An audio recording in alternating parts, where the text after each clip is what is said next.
Assessore Callari, è un momento di alta spiritualità la venuta di Monsignor Pizzaballa qui ad Aquileia nella giornata dei santi Ermacoro e Fortunato.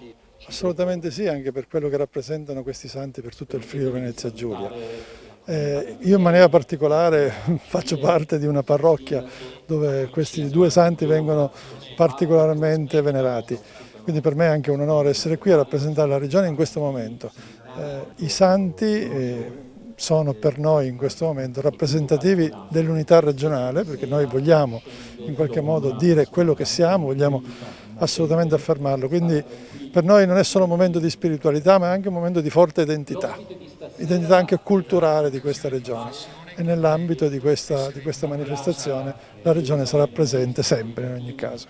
Monsignor Pizzaballa ha detto che questo deve essere un collegamento tra Gerusalemme ed Aquileia, che deve essere l'inizio di un cammino. Assolutamente, una volta questi cammini spirituali erano molto più, diciamo, in qualche modo frequentati, adesso un po' di meno, però noi pensiamo che questo, soprattutto in questo momento, che con Israele in maniera particolare noi abbiamo un legame molto importante anche come regione, anche per tutta una serie di attività, quindi assolutamente d'accordo su questo tipo di aspetto. Sua Beatitudine, l'appuntamento di oggi ad Aquileia ha un significato molto profondo, molto particolare, lo si vede anche dalle presenze delle persone. Sì, è molto confortante vedere questo interesse verso la Terra Santa, verso la città di Gerusalemme.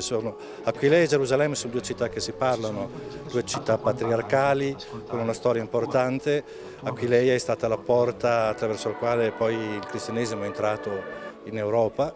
E mi piace dunque vedere questo collegamento, che spero solo sia oggi l'inizio di un lungo rapporto che possa portare frutto ad entrambi.